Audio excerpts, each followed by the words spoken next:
Bismillahirrahmanirrahim. Qala Syekhul Mu'allif rahimahullah wa nafa'ana bihi wa bi ulumihi fid dharaini amin ya rabbal alamin. Faslun syurutul wudu'i. Ai hadza utawi iki iku faslun ana fasal suwiji. Syurutul wudu'i utawi pira-pira syarate wudu iku asyaratun ana 10. Al-Islamu suwiji iku Islam. Wat tamyizu lan tamyiz kudu pinter. Wan naqa'u lan bersih. Anil haidhi saking haid. Wan nifasi lan nifas.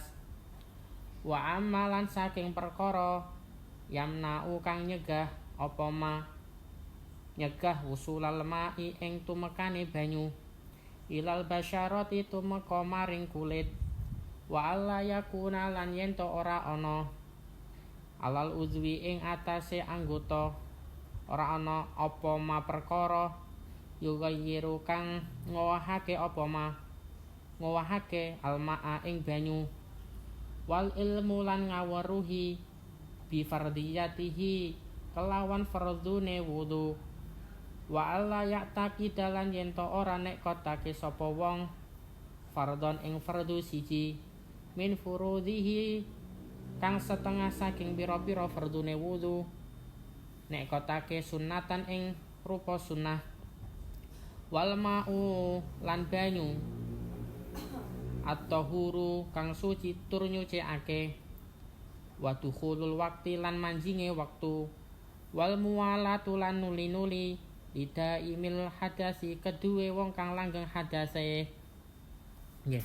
Jadi syarat-syaratnya wudu itu ada 10.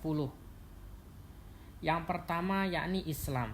Maka fala yasihu wudu'u kafirin ya. Maka wudunya orang kafir itu tidak sah. Harus Islam. Yang kedua harus tamyiz, pinter atau pandai gitu. Ya bisa ditakar misalnya kalau disuguhkan antara uang dengan api gitu ya. Oh, kalau ngambil uang ya maka ya dianggap pintar gitulah. Nah, kalau di kitab itu harus tamyiz karena wudunya orang selain tamyiz seperti anak kecil atau orang gila itu tidak dianggap sah. Wan naqa'u anil haidhi wan nifasi.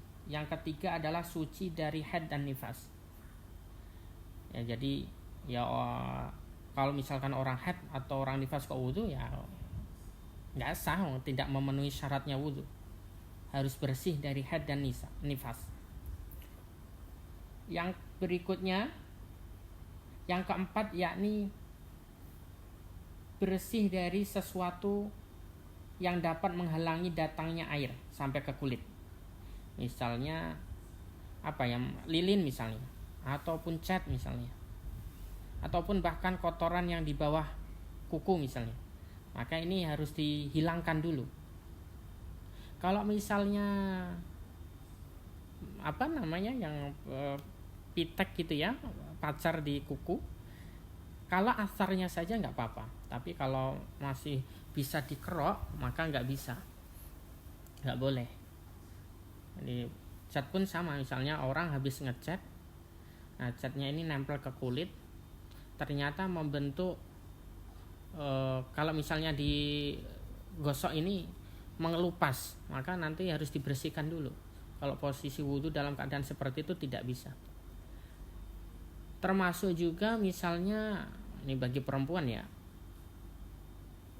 make up.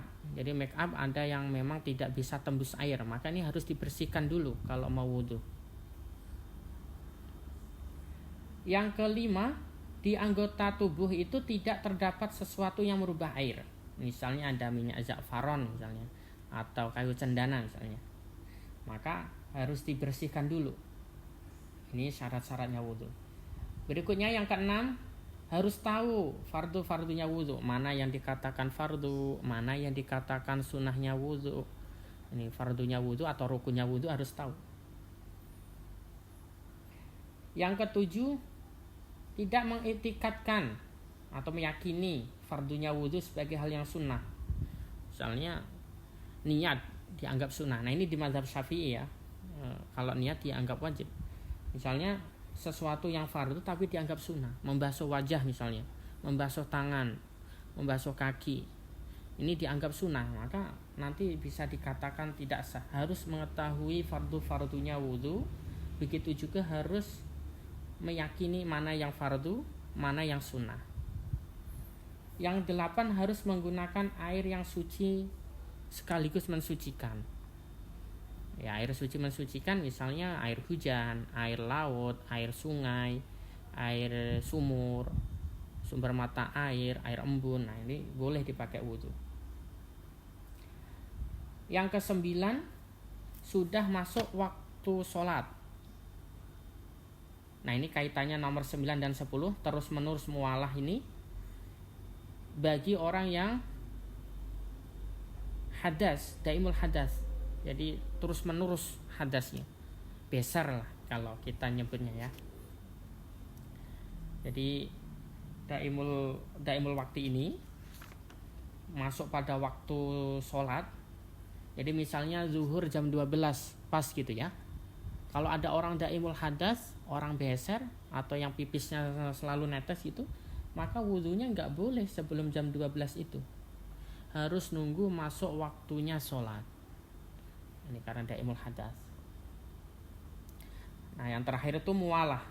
Mualat itu artinya terus menerus bagi orang yang tidak pernah henti hadasnya.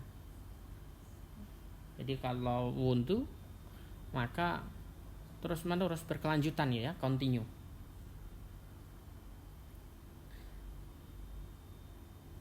Continue artinya misalnya